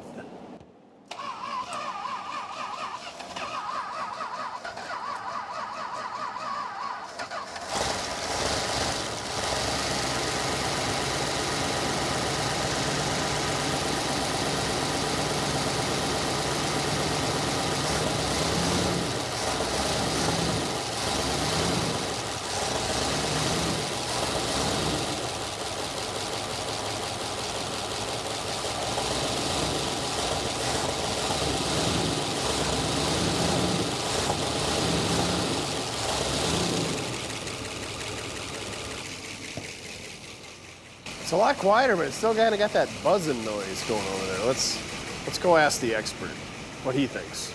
No, not Duff. The Mojo. Hey, get your Mojo Craft banner and screwdriver at mortske.com. We having fun yet? You ready to throw that thing across the shop? You got the square body expert helping you out. I'm learning some stuff. Took the play out of it. Thought that's all you did was play around. Screwing around. Yeah, he grabs the screwdriver. You want to come listen to this clatter? Tell me what you think. And don't tell me it's because it's a Mopar. I don't think these have adjustable rockers on them. What's that sound like? Lifters? Maybe they'll pump up, maybe not. Marvel Mist oil. Dump some Marvel in it. Okay. They'll be good as new. Good for another 100,000 miles. All right, sounds good. You heard the man, Marvel. We got any Marvel around, Duff? Oh my, we should have had the tailpipe cam. Holy buckets. That's a lot of mouse house, buddy. It's pretty quiet though. We got every other oil and additive in the world, but we're out of Marvel. Maybe. Croil. 3-in-1 oil. Son of a biscuit, we're gonna need a Marvel sponsor. More Croil. Don't worry, we got the Rock Auto cabinet. We'll check that out. Hey! There it is. Marvel it up. Marvelous Marvel mystery oil. Little blow-by. Now with the wonders of editing, we'll make that noise completely go away. And sell bottles of Marvel at mortske.com for now. Ultimate engine protection since 1923. I'm guessing you probably got to run this through a few heat cycles. And then would be a good time to change the oil. The next owner can do that. Hit us up, price and availability in the video description. That's down below. Don't message me if it's still available. Just look down below. And if it says it's not available down below, it's not available. It's like the Facebook has run over onto YouTube. I get people messaging me on emails and Instagram and Facebook. Hey, is this still available? Did you check the video description? People.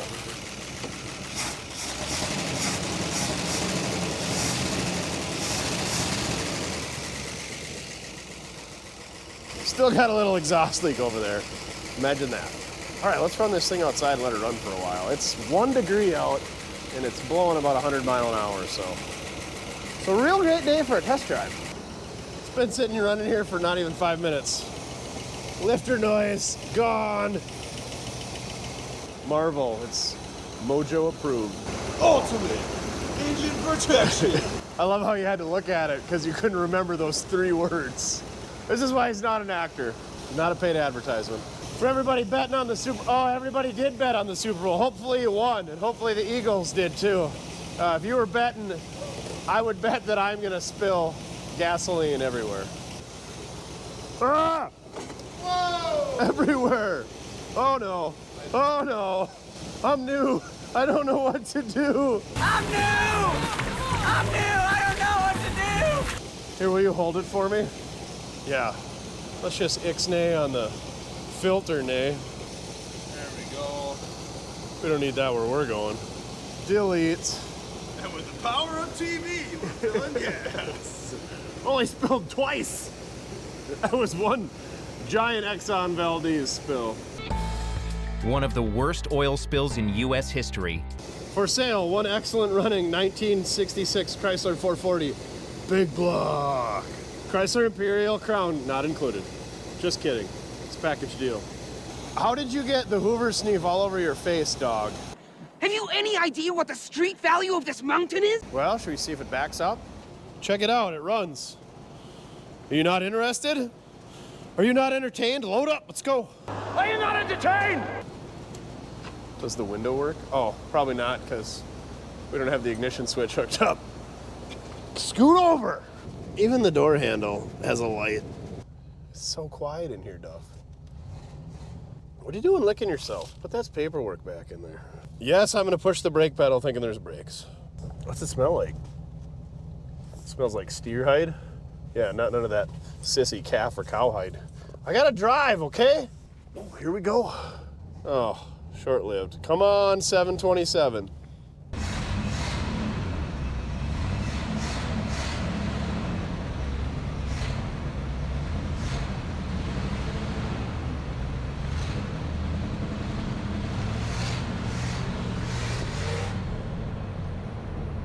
We should probably go grab a bungee cord and put around the hood so that at least if the wind catches it, it has to pull the bungee cord off. Good call. I don't know if this transmission is low or just hates life. What do you think? It is quiet in here. Putting you to sleep. That ain't going nowhere. He's going nowhere. Where you going? Nowhere. Oh, these seats they're plush yet. A little bit of a visibility issue up front here, but yeah, either that tranny is super low or super smoked. I'm gonna go with smoked because I think she's plenty full.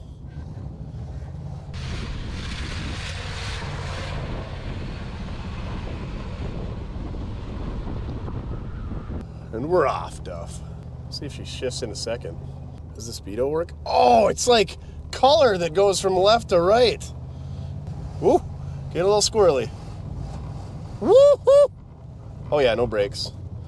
No brakes. Don't want to run into any of the crappy 58 Chevys or 67 Chevy pickups or the chin out getting all of the action photos.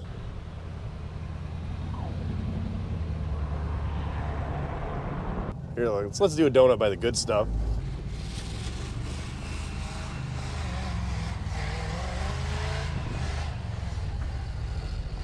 Oh. Big car donuts are the best. Duff is not impressed. And now we're stuck. Chin's giving her the workout. Giving her the gusto. Come on, Chin. Wiggle it. You have to jiggle the handle. How about reverse, Duff? This thing sucks. Maybe this is why the tranny's shot.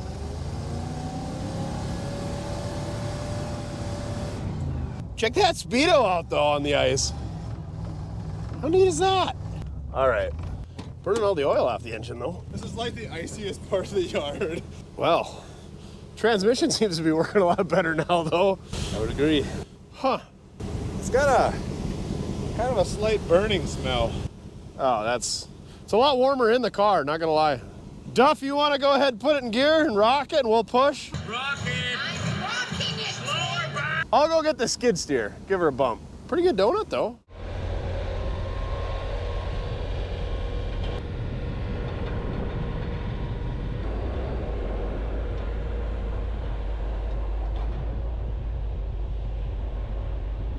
All right, one more lap. That's the thing, these old tires get so freaking hard. They're like a bowling ball. The durometer decreases if you're into the engineering stuff. We already got stuck once. We got the Bobcat out, so we may as well do another one.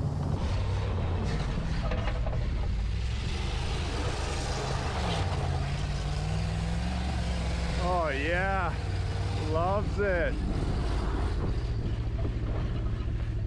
You're having fun, Duff, come on. Nice part about doing donuts in the ice is A, it's easy, and B, it doesn't huck rocks across the yard because it's all froze down. All right, I think this is gonna wrap her up. We're gonna go put her in the shop and steal our boat tank and our battery back out of it. This thing would be a great car for somebody. Hopefully not a derby car guy, but hey, if you're into derbying and you want a derby and Imperial for old time's sake, have at it. What do you think, Duff? Duff says not a keeper. This thing, if you had a really nice one, or like I said, if you did the exhaust and fuel system and tune up and brake work and tires and all that, it'd be pretty cool. Okay, I need my hands, Duff. But we just got too many projects. And if I don't give her too much gas, we won't run into the back of the whistle pig. Anyway, pretty good car, good project for somebody. I had fun, learned a lot of things. Let's turn this quiet thing off. It actually runs, it's quieter than the furnace. Let's see how she starts warm.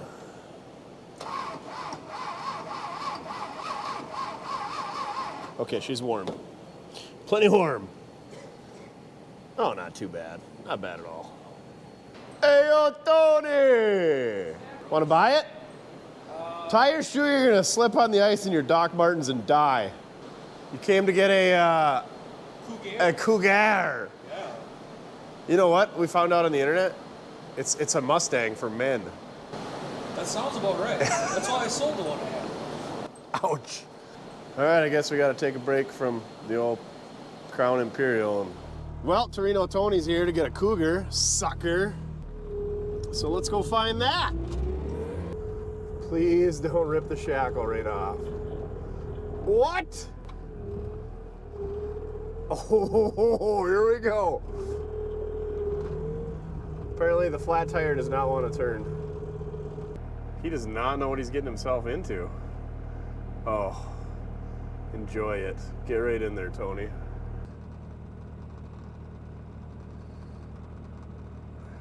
That's it, boy. Get in there real nice and deep like. That's it, boy. Get in there nice and deep like. It'll put hair on your chest. It still smells so bad. You can't freeze that smell out. Cat piss is still cat piss. At all temperatures. Carpeting. Woo. Pretty sure he's just buying it for the Keystones. If you just want to back up to it right here and... Yeah, that's probably gonna be the best. All right, now we gotta go find the spare parts. One less piece of crap in the yard. You gotta love when people show up with cash and a trailer. That's how we make transactions around here. Oh, we knocked some dirt and rubber off the car. Oh, and Mouse House. That was from the Imperial, not from the Cougar. I'm sure we knocked some of that off of that too. I'm so glad that car's gone.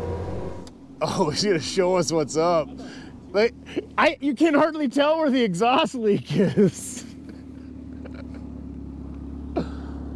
Rockford. It's nice.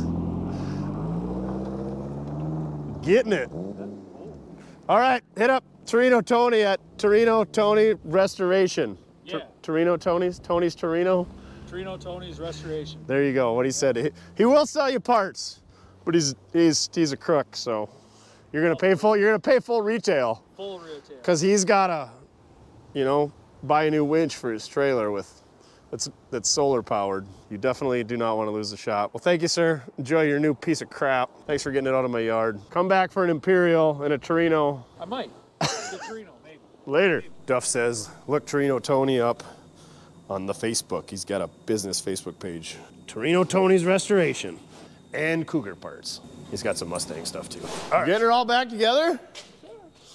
We're ready to go. Oh, hey, before you put the steering wheel on, yeah, we got to put this fancy thing on there.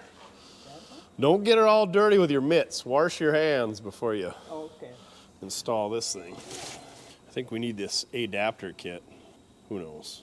We'll figure it out, right? Well, we'll try. Give her the old college try, huh? He says he's got her tight. Oh. Huh? Does it tilt still? Oh, it even tilts? What a deal. Shifter isn't hooked to anything, but it works. We're getting there. You do good work, Mojo. Well, thank you. There ain't even hardly any extra parts left. He must have threw them away already. Yeah. You got rid of oh, I found it. There it is. There's the evidence. You can't get much by Duff. He knows what's going on. Yeah. This thing's gonna be good as new. You're gonna probably want to keep it instead of give it away. Hey, I probably want to keep it. Right? Yeah, we might have to put some studded snow tires on her for the winter. Ugh. Now I got to figure out something to say about this thing. It's a lot better than a Cougar. Runs better than a Cougar. Way less rusty than a Cougar. Classier than a Cougar. The Imperial. Way better than a Cougar. Well, folks, there you have it. We got this 1966 Imperial, not a Chrysler, running for the first time in 21 years. So, pretty straightforward, you know, other than the points. Wasn't too bad getting it running. Had that clatter in the engine, a little Marvel took care of that. Didn't have coolant in it, so we put coolant in it. Doesn't seem like it's puking out. Seems like it runs cool when we're getting after it. The speedo works. The transmission, maybe you need some attention, maybe it just needs some fluid, and we were on ice with crappy tires, so I don't know if it was shifting right. It seemed to work a lot better than I give it credit for. We fixed the exhaust a little bit, but it still needs some exhaust work. But yeah, I would really like one of these cars, or like a Suicide Lincoln, or even maybe a Cadillac, somewhere in that, you know, 62 to 74 vintage, a big car like this that's pretty much bone stock, that is affordable. I want something clean, nice interior, nice exterior, something a guy can get in, throw 3-4 buddies with, and throw some bags in the trunk or a cooler of beer and go to a car show or go look at a junkyard or whatever. These cars ride great. They got a lot of great amenities like automatic transmission, and air conditioning would be a plus if you had one of those, and cruise control, but it doesn't, not necessary. But I really like these big Imperials, like the 64 to 66s, and also the ones previous to that are absolutely hideous. Sorry. And after that, they're okay, but basically they're the same thing as a Newport to me, but they're probably different. But anyway, if you know where a really clean one is for, you know, affordable, well, let us know. And by affordable, I mean like under 10 grand. Like I said, there was one last summer for 9 grand. And maybe it was even less than that. I wish I would have jumped on it. It's not on Facebook Marketplace anymore. I looked. But anyway, price and availability on this thing, we're not going to do anything with this car. I think if you spent a week pulling the heater box and cleaning that all out, probably throwing a new heater core and cleaning the inside and the outside, buffing her up good, and, you know, maybe fix the mirror and a couple of little piddly things. But it's going to need tires. We know it needs brakes, so that's going to be a big expense. Fuel system's got to be gone through, ignition's got to be gone through, belts, hoses, all that stuff. But I think it would be a really great car for what it is, or just knock the windows out and smash it up derby car style. So that's up to you. If you don't want to see this thing get derbied, head on over to mortskerepair.com and check out the price and availability in the video description, and message us. Don't message is it available, because if it's listed in the description, it's still available. Call dang Marketplace for everything. But if you're a derby car guy and want to smash this thing up, price and availability in the video description. Hit us up, mortskerepair@gmail.com. I don't care what happens to this thing. I kind of do, but at the end of the day, when somebody else buys it, it's their car. They're free to do what they want. Just like every time I buy a Chevy pickup and I want to lower it and everybody's crying, it's like, well, it's my pickup, and that's what I like to do. Speaking of pickups, one last time, the Whistle Pig. Mojo's wrapping up the steering column in it right now. That thing's pretty much ready to go. That is such a good pickup. Like I said, LS, fuel injection, overdrive, dual exhaust. It's got a really nice interior in it. Digital gauges. Did I say AC? Yeah, it's got all the good stuff. So now through February 17th, head on over to mortske.com. This is the last week. For every $1 you spend gets you an entry into winning the old Whistle Pig, $3,000 cash. And then again, if you don't win it, there's a 5 runner-up we're giving $100 a piece to. So everything qualifies. Doesn't matter if you're getting a beanie cap, a ball cap, sweatshirt, flannels, t-shirts, banners, magnetic can koozies, screwdrivers. There's all kinds of great stuff in there. There's something for everyone. Don't forget the giveaway. We got the Mojo Craft Blem screwdrivers. We're throwing one of those in with every screwdriver order. Limit 1 per purchase. And we got all kinds of other stuff going on. We got some other giveaways we announced in this video. But anyway, Whistle Pig last week, and then you guys can stop hearing me push that thing. But anyway, if we don't get some more merch sold, we're probably gonna lose the shop along with the pickup. So head on over there. Appreciate everybody who has made purchases. Good luck to you all. I think that's about it. I guess if it sits around here for too long, we'll steal the 440 out and put in something cool if we ever find a cool Mopar, muscle car, Cuda, Challenger, Charger, something like that. Heck, we'd even take a Coronet or a Satellite. But anyway, yeah, if it sits around here too long, it'll probably get stripped to parts, which would be a shame because this would be a good car if somebody did the work that it needs, which is not gonna be us. So, all right, I've rambled on long enough. Again, thank you very much for watching. Check out our other videos. Like, share, comment, subscribe. Go check out the merch at mortske.com. Remember, it doesn't matter how you get it done, as long as you're having fun. The big old boats, they are fun. Imperials. Can't believe how much I did not know about these cars. How much cool stuff there is on these things. These things are max cool, just like it says on the HVAC controls. All right, better help Mojo with the steering column and steering wheel because he's probably never put one of those adapters on before. And figure out what we're dragging in next. Drag this out in the weeds.